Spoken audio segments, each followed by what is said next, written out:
കുട്ടീസിൻ്റെ മറ്റൊരു വീഡിയോയിലേക്ക് എല്ലാവർക്കും സ്വാഗതം. ഇന്ന് നമ്മൾ ചെയ്യുന്നത് തൊട്ട് മുന്നേ ചെയ്ത വീഡിയോയുടെ ഒരു തുടർച്ചയാണ്. എൻ്റെ വീഡിയോ ആദ്യമായിട്ടാണ് നിങ്ങൾ കാണുന്നതെങ്കിൽ സബ്സ്ക്രൈബ് ചെയ്യുക. ഇന്ന് നമ്മൾ അഡീനിയത്തിൻ്റെ തൈ ചെടികളെ എങ്ങനെയാണ് പറിച്ച് നടുന്നതെന്നുള്ളതും അതുപോലെ ഒരു വർഷമായ ചെടീനെ എങ്ങനെയാണ് പ്രൂൺ ചെയ്യുന്നതെന്നുള്ളതാണ് നമ്മൾ കാണിക്കുന്നത്. ഇത് സാധാരണ നമ്മുടെ അഡീനിയത്തിലുണ്ടാകുന്ന കായനെ ഞാൻ ഒരു കായ രണ്ട് സൈഡിലേക്കുമാണ് ഇങ്ങനെ കായ ഉണ്ടാകുന്നത്. അപ്പോൾ കാണിച്ചു തരാൻ എൻ്റെ കയ്യിൽ കായില്ലല്ലേ, കാണിച്ചു തന്നെ ഞാൻ. അപ്പോൾ ആ കായനെ ഞാൻ മണ്ണിലും കുറച്ച് മണ്ണും മണലും കൂടെ കൂട്ടിയിട്ട് ഒരു പഴയ ഡിഷിൽ പാകിയതാണ്. ഇതെല്ലാം ഇങ്ങനെ കിളുത്ത് വന്നിട്ടുണ്ട്. ഇപ്പോൾ ഒരു 3 മാസത്തെ വളർച്ചയായി ഇതിന്. ഇനി ഇതിനെ നമ്മൾ മറ്റ് ചട്ടികളിലേക്ക് മാറ്റി നടണം. ഇതെങ്ങനെയാണെന്ന് നോക്കാം. പറിച്ച് നടാൻ വേണ്ടിയിട്ട് ഞാനിങ്ങനെ ചെറിയ ചട്ടികളും കൂടെ ഇങ്ങനെ കുറച്ച് വലിപ്പമുള്ള ചട്ടികളൊക്കെ എടുത്തിട്ടുണ്ട്. അപ്പോൾ അതിലേക്ക് നമ്മൾക്കിങ്ങനെ ഓരോ തൈനെ ഇങ്ങനെ പറിച്ചെടുക്കാം. അപ്പോൾ വളരെ ഈസി ആയിട്ട് ഇങ്ങ് പറഞ്ഞു പോരും. അഡീനിയത്തിൻ്റെ പോട്ടിംഗ് മിശ്രിതം തയ്യാറാക്കുന്നത് ഞാനിതിൻ്റെ തൊട്ട് മുന്നിലത്തെ വീഡിയോയിൽ അഡീനിയം എങ്ങനെ റിപ്പോർട്ട് ചെയ്യാന്നുള്ള വീഡിയോയിൽ കാണിച്ചിട്ടുണ്ട്. അതിൻ്റെ ലിങ്ക് ഇതിൻ്റെ മുകളിൽ കൊടുത്തിട്ടുണ്ട്. അത് നോക്കിക്കഴിഞ്ഞാൽ നിങ്ങൾക്ക് മനസ്സിലാക്കാനായിട്ട് സാധിക്കും.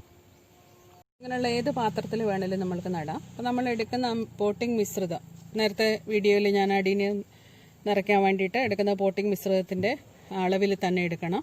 വെള്ളം വാർന്നു പോകാനായിട്ടുള്ള ഹോൾ ഉണ്ടായിരിക്കണം. എന്നിട്ട് അതിലേക്ക് നമ്മൾക്കിങ്ങനെ നട്ടു കൊടുക്കാം. അതിന്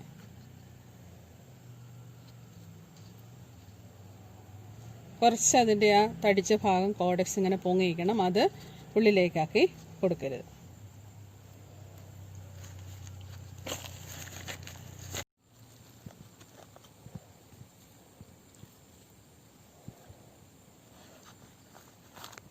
ചെറിയ തൈകളാണെങ്കിൽ നല്ല വെയിലത്ത് വെക്കുന്നത് തന്നെയാണ് നല്ലത്. മഴ നനയുന്നിടത്തൊക്കെ വെച്ച് കഴിഞ്ഞാൽ അത് പെട്ടെന്ന് ചീച്ചിലൊക്കെ ഉണ്ടാകാനായിട്ടുള്ള ചാൻസ് വളരെ കൂടുതലാണ്. അപ്പോൾ നല്ല വെയിലിൽ വെക്കുക, സൺലൈറ്റ് ഡയറക്റ്റായിട്ട് കിട്ടുന്നിടത്ത് തന്നെ. പിന്നെ ഇങ്ങനെ നമ്മൾ കുറച്ച് വലിയ ചട്ടിയാണ് ഉപയോഗിക്കുന്നതെങ്കിൽ നമ്മൾക്കതിൽ 1-2 തൈകളെ നടാനായിട്ട് സാധിക്കും.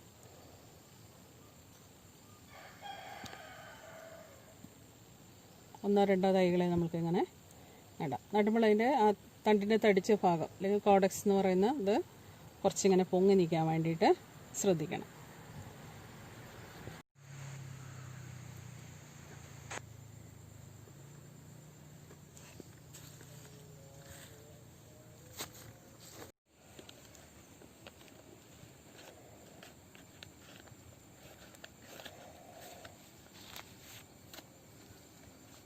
ഇങ്ങനെ ഏകദേശം ഒരു 3 മാസം പ്രായമായിട്ടുള്ള തൈകളെ നമുക്കിങ്ങനെ അതിനെ നടാം. ഇതിപ്പോൾ സ്ഥിരമായിട്ട് നടാൻ ഉദ്ദേശിക്കില്ല. നമ്മൾ ഒരു വർഷം കഴിയുമ്പോഴത്തേക്കും നമ്മൾ മാറ്റി നടണം.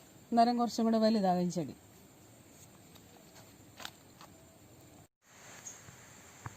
ഇതുപോലെ ഞാൻ കഴിഞ്ഞ വർഷം നട്ട ഒരു ചെടിയാണിത്.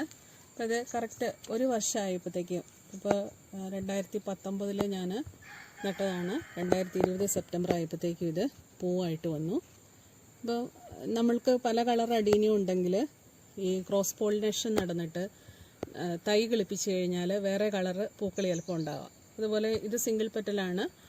റോസി അഡീനിയം അല്ലെങ്കിൽ ഒരുപാട് പെറ്റൽസ് ഉള്ള അഡീനിയത്തിൻ്റെ ആണെങ്കിൽ ക്രോസ് പോളിനേഷൻ നടന്നിട്ട് ഒന്നിൽ കൂടുതൽ പെറ്റൽസ് ഉള്ള പൂക്കളൊക്കെ ഉണ്ടാവാം. അപ്പോൾ അതൊന്നറിയാൻ വേണ്ടിയിട്ട് ഞാൻ നിർത്തിയതാണ്.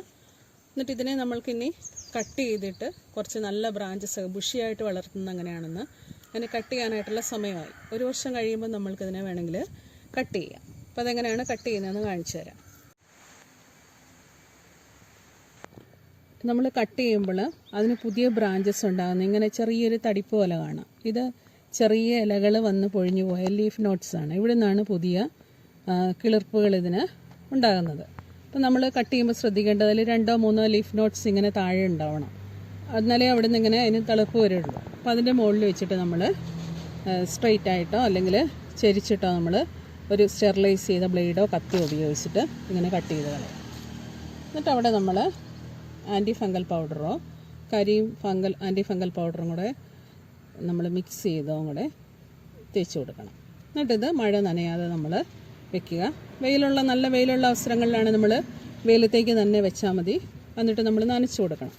നനച്ച് കൊടുക്കുമ്പോൾ ഇവിടെ വെള്ളം വീഴാതെ നമ്മൾ ശ്രദ്ധിക്കണം. അപ്പോൾ ഒരു 2-3 ആഴ്ച കഴിയുമ്പോഴത്തേക്കും തന്നെ ഇവിടെ നിന്നൊക്കെ ഇങ്ങനെ പുതിയ തളിർപ്പുകൾ ഉണ്ടായി വരും. ഇനി അതിന് അടുത്ത വർഷം നമ്മൾ കട്ട് ചെയ്യുമ്പോൾ പിന്നെ കൂടുതൽ ബ്രാഞ്ചസ് നമുക്ക് കിട്ടും. അപ്പം അങ്ങനെയാണ് ഈ അഡീനിയത്തിനെ കൂടുതൽ ബ്രാഞ്ചുള്ള നല്ല ബുഷിയായിട്ടുള്ള അഡീനിയാക്കി മാറ്റിയെടുക്കുന്നത്. നമ്മളിങ്ങനെ അഡീനിയത്തിനെ മുറിച്ച് കളയുമ്പോൾ അല്ലെങ്കിൽ പ്രൂൺ ചെയ്യുമ്പോഴൊക്കെ നമ്മൾക്ക് ഇഷ്ടമുള്ള കളറൊക്കെ ആണെങ്കിൽ അതിനെ വേണമെങ്കിൽ നമ്മൾക്ക് സാധാരണ ചെടിയിൽ ഗ്രാഫ്റ്റ് ചെയ്യാൻ അറിയാവുന്നവരാണെങ്കിൽ ഗ്രാഫ്റ്റ് ചെയ്തെടുക്കാം. അതിൽ 2 തരത്തിലുള്ള ഗ്രാഫ്റ്റിംഗ് ഉണ്ട്. വി ഗ്രാഫ്റ്റിങ്ങും അതുപോലെ ഫ്ലാറ്റ് ഗ്രാഫ്റ്റിങ്ങും. ഫ്ലാറ്റ് ഗ്രാഫ്റ്റിംഗ് ചെയ്യുമ്പോൾ നമ്മളിങ്ങനെ കുറച്ച് ഇത്രയും പീസ് നമുക്ക് കിട്ടിയാൽ മതി. അതിനെ വെച്ചിട്ട് നമ്മൾക്ക് ചെയ്തെടുക്കാനായിട്ട് സാധിക്കും. അതുപോലെ വി ഗ്രാഫ്റ്റിംഗ് അങ്ങനെയൊക്കെ നമ്മൾക്ക് ഇതിനെ ഉപയോഗിക്കാം. അപ്പം അതുപോലെ തന്നെ നമുക്ക് വളരെ ഭംഗിയായിട്ട് അധികം കെയറൊന്നും ഇല്ലാതെ മഴക്കാലത്തൊന്ന് മാറ്റി വെക്കണമെന്നും അതുപോലെ നമ്മൾ നനയ്ക്കുന്നത് സൺലൈറ്റ് ഉള്ള സ്ഥലങ്ങളിൽ വെക്കണമെന്നും മാത്രമേ ഉള്ളൂ. നമുക്ക് വളർത്തിയെടുക്കാൻ പറ്റുന്ന ഒരു ചെടിയാണ് അഡീനിയം.